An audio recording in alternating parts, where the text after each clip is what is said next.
Today's day of eating starts at 5:49 in the morning, and I'm just going to start by getting out all of the things that I need to make my breakfast. And this is how every morning starts for me. I go straight to the kitchen and get out all the things that I need for my breakfast. And it's the same breakfast every day. And this includes a couple of items from the fridge, including milk and kefir. And then I like to get out a big tray of blueberries, which I eat plenty of. And then I like to choose my spoons. So I'm choosing one spoon to eat my breakfast with, and then one spoon to have my coffee with. And I'm a bit picky. If I see anything wrong with the spoon, I will go for the best looking clean one. And I'm just going to quickly fill up the kettle while I'm here and pick out a mug that I'm going to have my morning coffee in. So to kick this breakfast off, I'm going to be starting with the scales. Now, I like to weigh out the amount of oats so I'm not having too many carbs first thing in the morning. And at the minute, I've been going for around 47 grams of oats. The next major ingredient to add is kefir. Now, kefir is a fermented milk and is very good for your microbiome, and that's why I like to have it every day. And just to take away some of the tanginess that kefir has, I'm going to be adding some peanut butter. Peanut butter is a great source of healthy fat and a bit of protein, so it's nice to get a bit of protein in my morning breakfast. But I like to add quite a large quantity of this, and at the moment I have 3 spoons every day, and then I like to mix it all together just to make sure all of the kefir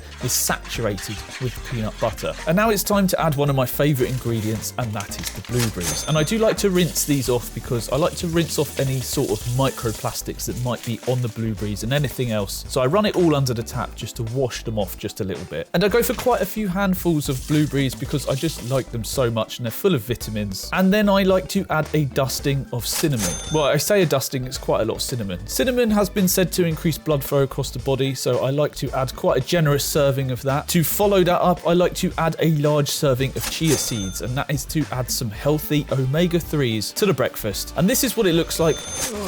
After quickly cleaning that up, this is what the breakfast looks like. And I think it looks rather appealing. So now some of your heads may turn at the fact I'm having instant coffee. It's not the best coffee, but it's the coffee that I'm used to. And to top that off, I'm going to be using lactose-free semi-skimmed milk. So now for a quiet time with my breakfast. But it doesn't just end there because I do have supplements. So first of all, I've got my vitamin D, which is 4,000 international units, and that's mixed with vitamin K. I found this a very useful vitamin to have, and it stopped me getting many colds, and I've been getting so much less sick on a daily basis since I've been supplementing vitamin D. Now, I've been taking omega-3 pills as well, just to get some more omega-3s. Even though the chia seeds have them in it, I like to double down and take an omega-3 supplement as well. And then here, I'm also taking magnesium. So now it's 9:59 in the morning and it's time for second breakfast. I am a bit of a hobbit and I like to eat 2 breakfasts. And the first step for this breakfast is to totally clear out the oven, as there's a lot of trays in there and I'm only going to be using one, and I don't want to heat up all the random trays in there. So I'm going to be turning on the oven to 180 degrees because I'm going to be cooking some chicken. Now, step 2 for this meal is to prepare the tray with some foil, and I'm going to be cooking 2 chicken breasts because I'm actually preparing this meal for 2 people, so we're having 1 chicken breast each, so they can go straight in the oven and get nice and hot. So now that that's out the way, it's time to prepare all the vegetables that we're going to be eating. And there's going to be quite a lot of vegetables. The first thing that's going to be needed to be done is chopping all the bell peppers. I'm going to be preparing 2 bell peppers here, 1 red and 1 yellow, and we're going to have half of that each. And this is what takes up the majority of the time. It's actually chopping bell peppers. I find it quite a calming and grounding experience. And it's good to try and derive some joy from what you're doing here, because it can take quite a while to chop bell peppers. At least the way that I do it. And something that I've been getting into recently is trying to improve my presentation. So I'm going to be making some nice little piles of peppers on the plates. The next thing I'm going to be doing is preparing some cucumber. Now, the kind of annoying thing with cucumber is it comes packaged in tight plastic. So what I like to do is remove the plastic and then give the cucumber just a bit of a rinse, again, to try and wash away any of those microplastics that might be over it. And then I'm going to chop these up into small segments. Now, I know it's a bit hypocritical critical to wash the cucumbers of plastics and then chop them on a plastic chopping board. Now I am slowly adapting as I can to try and use as little plastic as possible, and I'm getting there slowly. And now I'm going to continue to arrange these vegetables on the plate as nicely as I can. And the next ingredient I'm going to add is avocado. I absolutely avocado, and it's one of the healthiest fats that you can eat. And the thing is, they're quite easy to cut open. So there you go, I just sliced it open with a butter knife. And then I like to chop it up using this cross-hatching technique, as it gets it all out in one nice paste. And there you go, you can see with the butter knife, I'm easily able to scoop that out. Now that only really works if the avocado is ripe. If it's kind of hard, it's really difficult to do that cross-hatching effect. The next thing I'm going to be doing is chopping up some radishes. And I like to use the long blade on the grater for this to get these little discs of radish. And then I can choose to present those however I like on the plate. And today I opted to arrange them on top of the peppers. And now the most arduous and annoying part of this meal, I'm going to be grating carrots. This can be tiresome and boring, grating carrots, but it is worth doing because I find them so much more enjoyable to eat once they're grated. So I like to try and get this grating done as fast as possible. And grating the carrots can actually put a little bit of strain on your wrist, and it causes my wrist to ache sometimes. So I like to try and get this done as fast as possible. Now with that part out the way, I've actually started taking to grating it into a separate bowl so I can present it onto the plate later. Because if I grate directly onto the plate, the carrot just sort of goes everywhere. But grating it into a bowl first allows me to have control of where I'm putting it on the plate.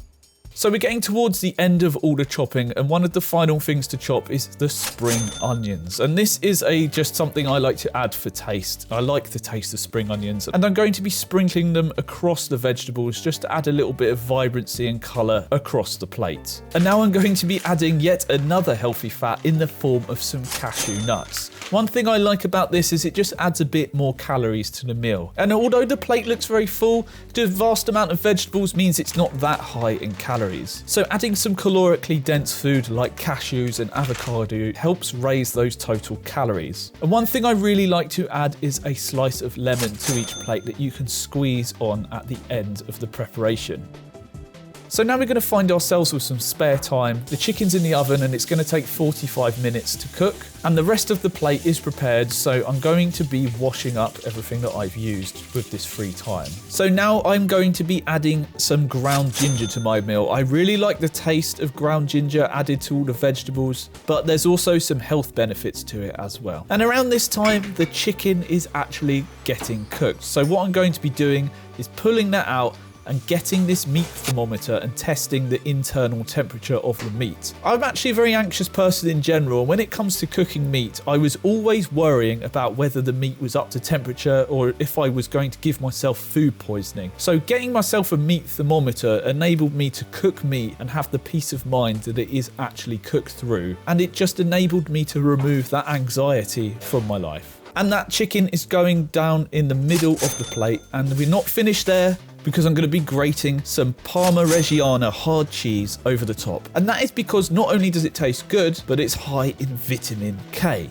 So this is a very nutritious meal with lots of vitamins, and I really, really enjoy eating this on a daily basis. So the final step is to squeeze that lemon for all it's worth all over the meal. I really find just adding some lemon juices really enhances the meal, makes it taste really good, and it adds some vitamin C to the meal. And that's how the meal looks all prepared. I think it looks rather nice. And finally, it's time to sit down and enjoy the meal. Now, it might seem crazy to you to have a second breakfast like I am having here, but if I was to not have this second breakfast, I would find myself absolutely starving later in the day, and I would slowly lose weight. This second breakfast is vital for me to be able to maintain my weight or even choose to gain weight if I'd like to. And if you feel that having a second breakfast might take too much time to prepare, you can always prepare the meal ahead of time. You can chop up all the vegetables the day before, you can even roast the chicken the day before, or you can roast the chicken first thing in the morning alongside with your normal breakfast so that your whole meal is prepared later that day. So now it's about 1:30 p.m. and I'm feeling snacky already, so it's time to have some fruits. And I really like to have watermelon. I actually have watermelon on pretty much a daily basis, but I'm going to be accompanying this with an apple.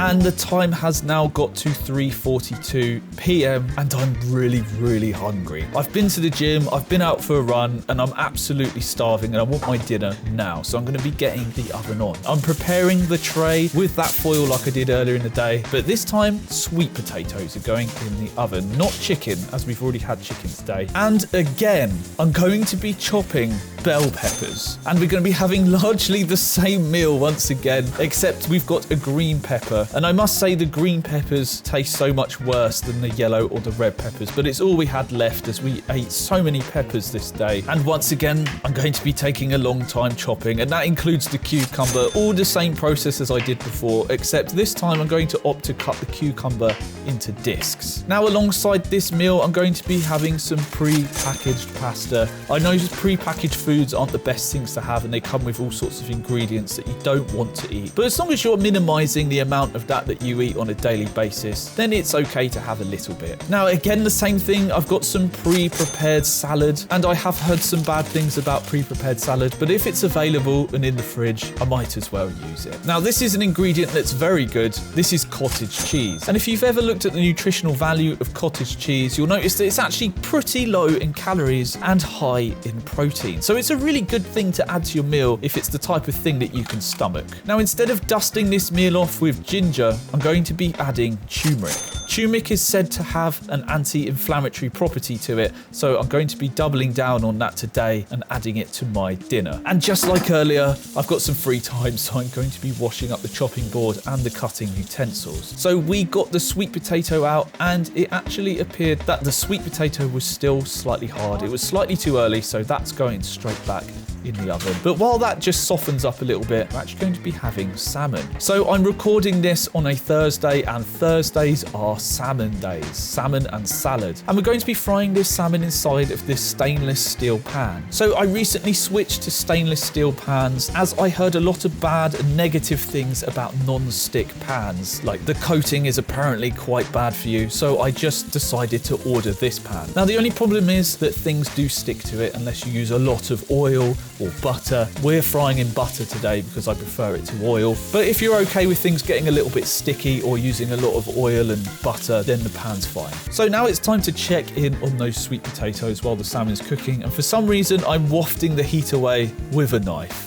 And I'm going to cut into that sweet potato just to verify that it is soft, and indeed it is, so I'm going to be pulling those out the oven right now. And let's get those onto the plate. Again, the presentation is the same as earlier. There's a void in the middle for the meats and now the sweet potato. And just to make the sweet potato taste even better, a big lump of butter does not go amiss. And here comes the salmon. Slightly overcooked, but salmon is salmon, and hey ho, it's a very healthy meal to have. And this is what the final meal looks like. Again, I must say it looks rather nice. And it's time to sit down and have this meal. And I really like to eat this way pretty much day in, day out. The dinner does change, but the second breakfast and the main breakfast are pretty much set in stone. I have those every day. And like I said, the preparation might seem a bit intense for you. Full disclosure, this was all prepared on a day that I was not at work, so I had lots of time to stand in the kitchen and faff around with chopping. And I do understand that a lot of these things might be way too time consuming for most people to follow. And if that's the case, but you do want to try eating like this, try preparing most of your ingredients on the weekend or when you don't have to be at work. So you can just reach into the fridge and pull out the chopped vegetables, and maybe the only thing you need to do is fry off the meat. Or you could always cook the meat off the day before also and prepare them into pre-packaged lunch boxes that you just pull out the fridge or you take with you to work, and then you've got your healthy meals whenever you want. Now, the eating is not done there. It is 5:47 and I've just got out the bath and I'm still really hungry. The workouts today really increased my appetite, so I'm going to be having a smaller version of what I have for breakfast. We've got some full-fat Greek natural yogurt in the fridge, and this tastes like ice cream to me. I don't eat ice cream or any chocolate or anything, and this is the closest thing. It tastes so creamy and so good. It's very thick compared to the kefir. And once again, I'm having another spoon of peanut butter. And I'm just going to mix all of those things together because peanut butter and yogurt just tastes phenomenal. And to finish it all off, I've got a bunch more blueberries. I think you get the idea that I really like blueberries. And that's it. That was my full day of eating. This was the last thing that I ate that day. And again, I'm sitting down in front of the laptop to enjoy yet another meal. So this is the final calorie count for the day, and this is the estimated macros that I had for those meals. And I personally find this way of eating works for me very well. Now, there are all sorts of ways to eat, and I understand that the way that I eat is probably not the way that you want to eat. But I just wanted to share my day of eating to give you a better understanding of how I eat to maintain my health now that I'm in my 30s. So if you're interested in seeing other ways that I maintain my health or even try to improve it now that I'm in my 30s, and you think it could help how you treat your health, click this video that's come up now to see how I go about my morning routine. And this includes eating like you've seen today, but also exercising. So I'll see you there.